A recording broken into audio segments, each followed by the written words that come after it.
알토란이라고 하는 말은 속이 꽉 차서 실속이 있다 하는 뜻입니다. 예를 들면 옹골차게 실속이 있는 기업을 알토란 같은 기업, 이렇게 우리가 부르게 됩니다. 알토란 같다는 말의 반대말은 속빈 강정이라는 것입니다. 겉으로는 그럴듯하지만 속에는 아무 실속이 없을 때에 보기에는 참 좋은 것 같아 보이지만은 그 속을 보게 되면은 실속이 없는, 아무런 도움이 되지 않을 때, 그때 이 말을 쓰게 되는 것입니다. 여러분, 교회 다니는 성도들을 보게 되면 두 종류의 믿음이 있는데요, 속빈 강정 같은 믿음이 있고 알토란 같은 믿음이 있습니다. 속빈 강정 같은 믿음이 어떤 것인지 예수님께서 이렇게 말씀했습니다. 마태복음 23장 23절, 화 있을진저 외식하는 서기관들과 바리새인들이여, 너희가 박하와 휘양과 근체의 11조는 들이되 율법에 더 중한 바 정의와 긍휼과 믿음은 버렸도다. 그러나 이것도 행하고 저것도 버리지 말아야 할지니라. 당시 서기관들과 바리새인들은 겉으로 보이는 종교 행위는 뛰어났습니다. 박하와 휘양과 근체와 같은 향신료들의 11조까지 드릴 정도로 열심을 가지고 있었습니다. 그런데 율법에 더 중한 바 의와 인과 신은 버린 것입니다. 율법의 행위는 있었지만 율법의 정신은 버렸습니다. 보기에는 참 좋은 믿음의 사람 같이 보였지만 그 안에는 모든 더러운 것들이 가득했습니다. 경건의 모양은 있었지만 경건의 능력은 없었습니다. 이러한 믿음을 속빈 강정 같다, 이렇게 말하게 되는 것입니다. 알토란 같은 믿음이 어떤 것인지 신약성경 고린도후서 8장 1절과 2절에 이렇게 기록합니다.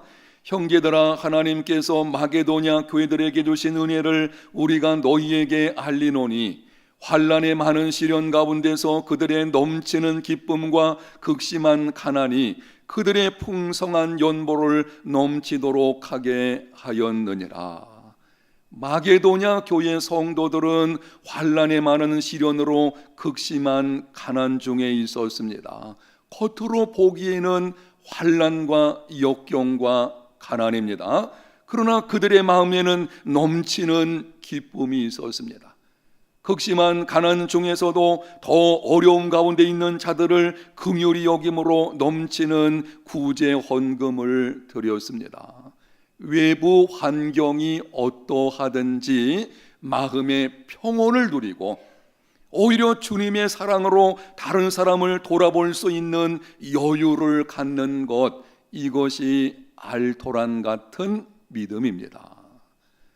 오늘 나오신 여러분은 어떻습니까? 여러분은 속빈 강정 같은 믿음을 가지고 있습니까? 아니면 알토란 같은 믿음의 사람이십니까? 오늘 성찬식을 하게 되는데 떡과 잔을 먹고 마실 때에 내가 지금까지 어떤 믿음의 모습으로 살아왔는지를 깊이 성찰하는 시간이 되었으면 좋겠습니다.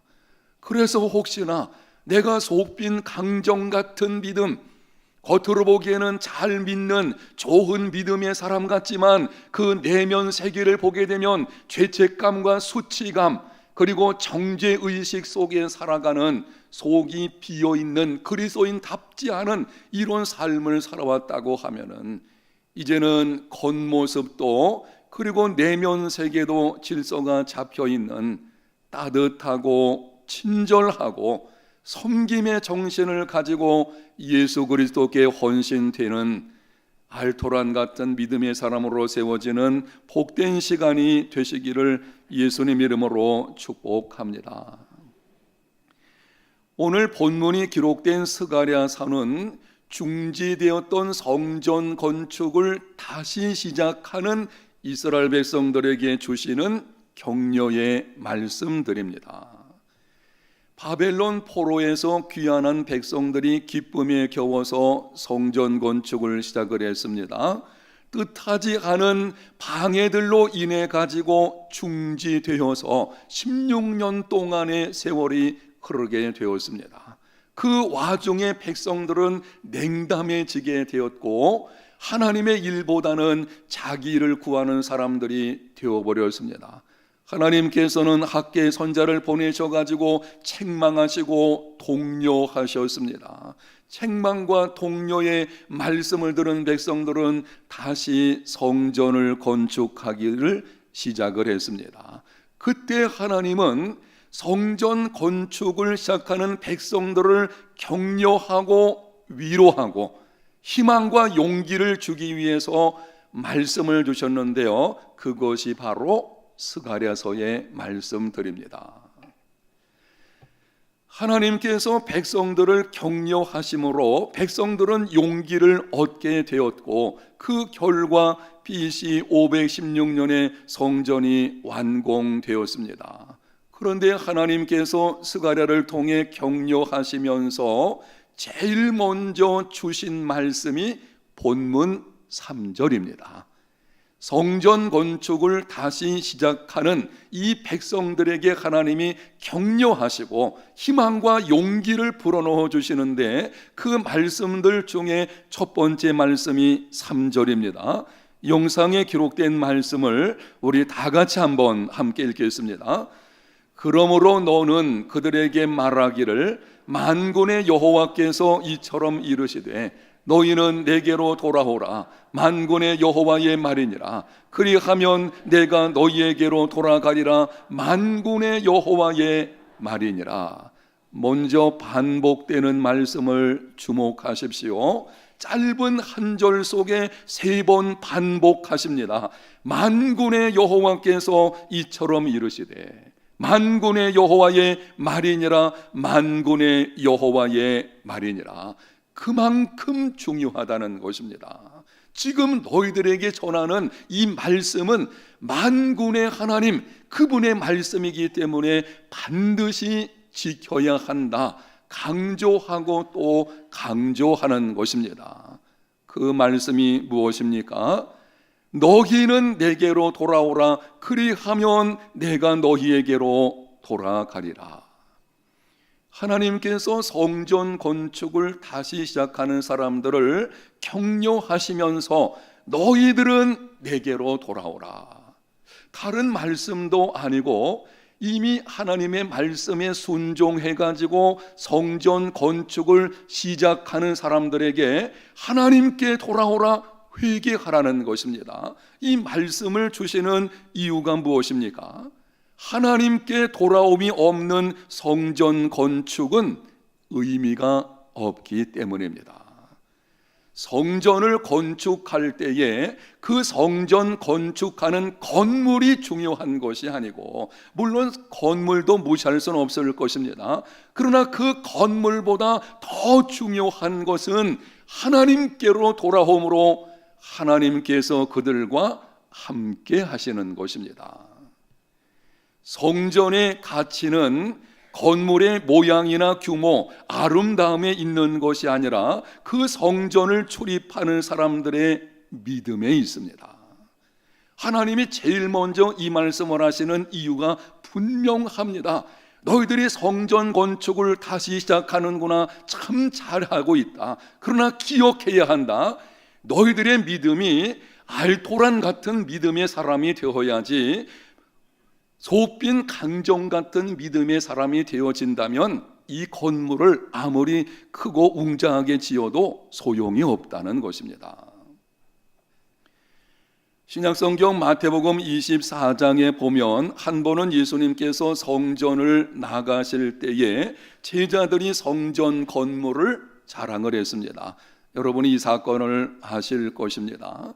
당시 성전은 헤롯이 지은 것인데요, 유대인들에게 호감을 좀 사기 위해서 지은 것입니다. 이 성전은 BC 20년경부터 시작을 해서 제자들이 자랑할 때는 46년째 지어지고 있어요. 그리고 이 성전이 완공된 것은 추후 64년이었습니다. 그러니까는 이 성전 건물이 84년 동안 지어지고 있는 것입니다. 여러분 생각해 보세요. 한 건물을 84년에 걸쳐서 짓고 있다면은 그 성전의 웅장함이라든지 화려함은 가히 짐작하고도 남을 것입니다. 그런데 예수님께서 놀라운 말씀을 하셨습니다. 너희가 이 모든 것을 보지 못하느냐? 내가 진실로 너희에게 이르노니 돌 하나도 돌 위에 남지 않고 다 무너뜨려지리라. 예수님 말씀대로 주후 70년 로마 장군 티투스에 의해서 예루살렘 성전은 완전히 파괴가 되어 버렸습니다. 살아계신 하나님의 성전이라 일컬어지는 그냥 세상 사람들이 지은 건물이 아닙니다. 하나님의 성전이라 불리워지는, 그리고 지금까지 그곳에서 하나님께 제사 드렸던 그 건축물이 이렇게 완전히 파괴된 이유가 무엇입니까? 성전 건물은 웅장하고 화려했지만 그 건물을 출입하는 사람들의 믿음은 형편이 없었기 때문입니다.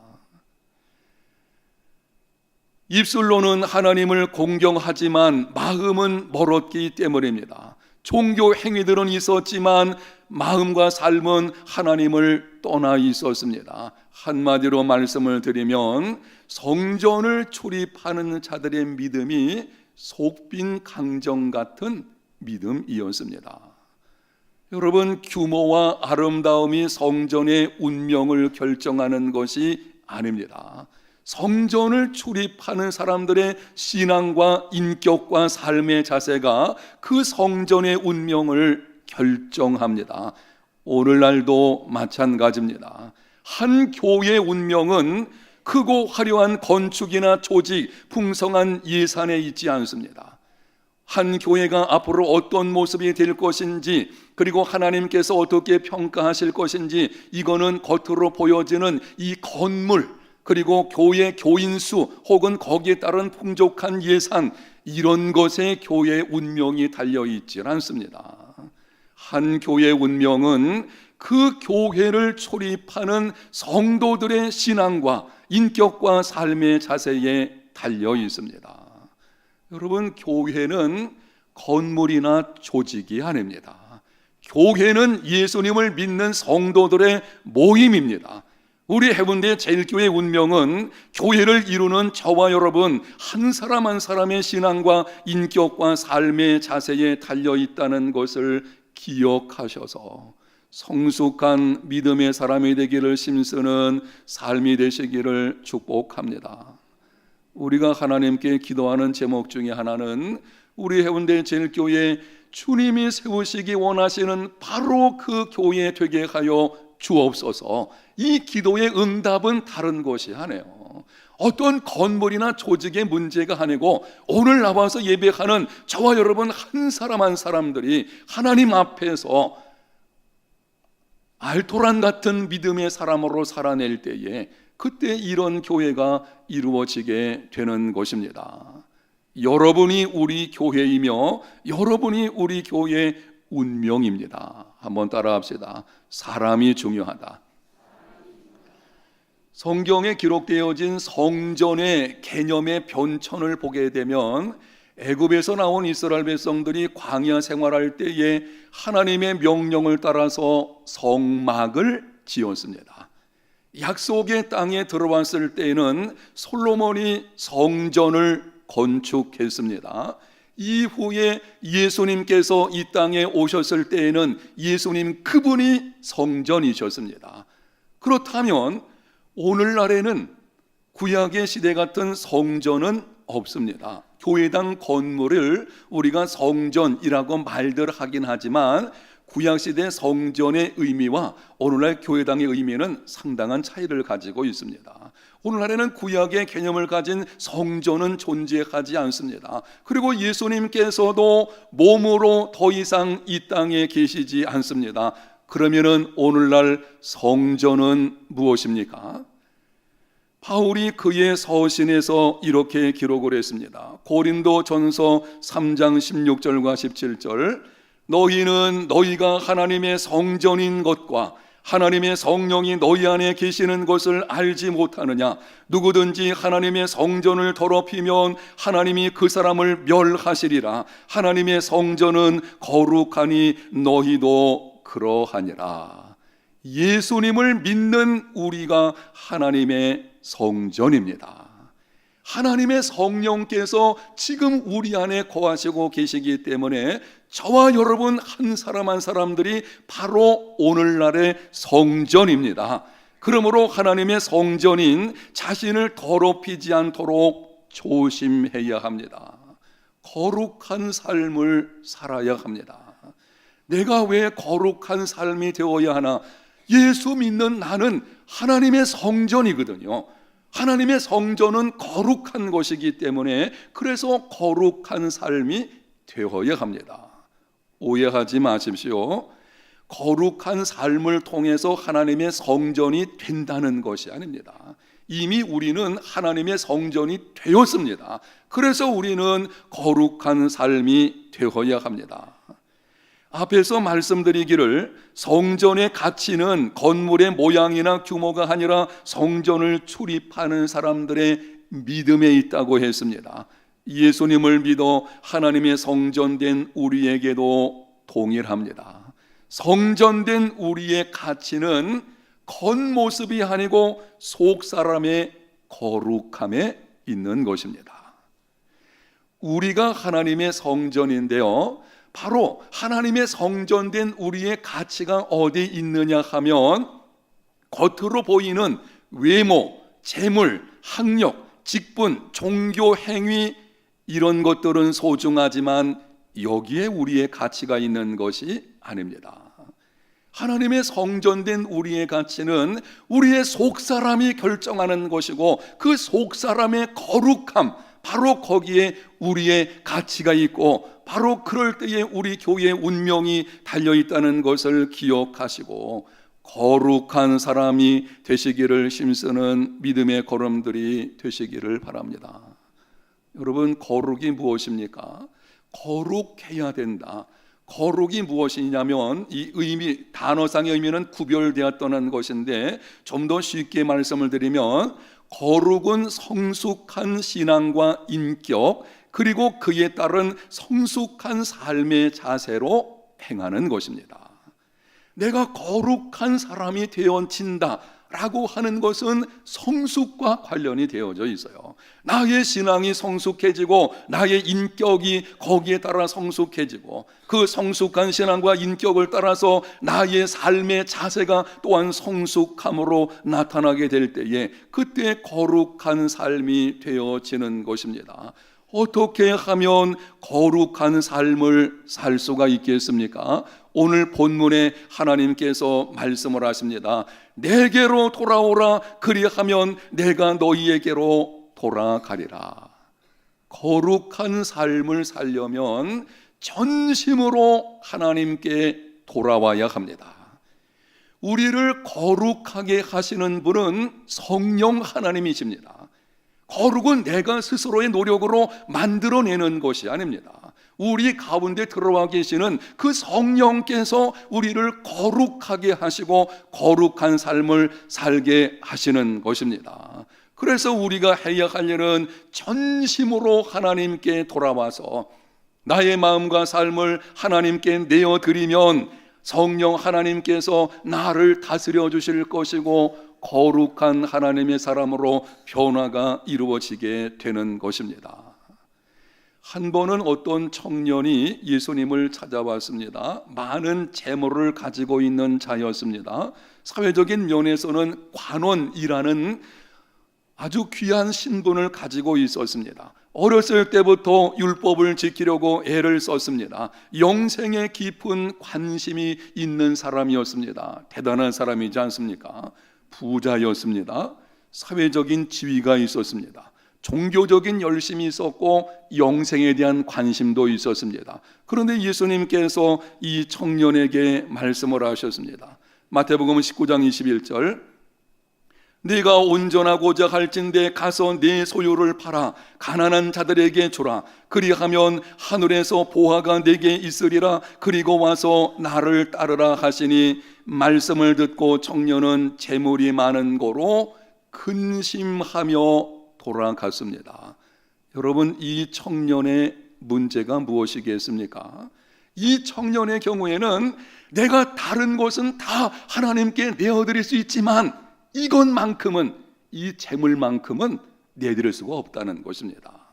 내가 다른 것을, 종교 행위를 하고 어렸을 때부터 말씀을 지키려고 애를 쓰고 내가 다 그렇게 하도록 하겠습니다. 그러나 이 재물만큼은 하나님 안 됩니다. 이거는 내가 스스로 모든 것을 주관해야 되겠습니다. 여러분 어떻습니까?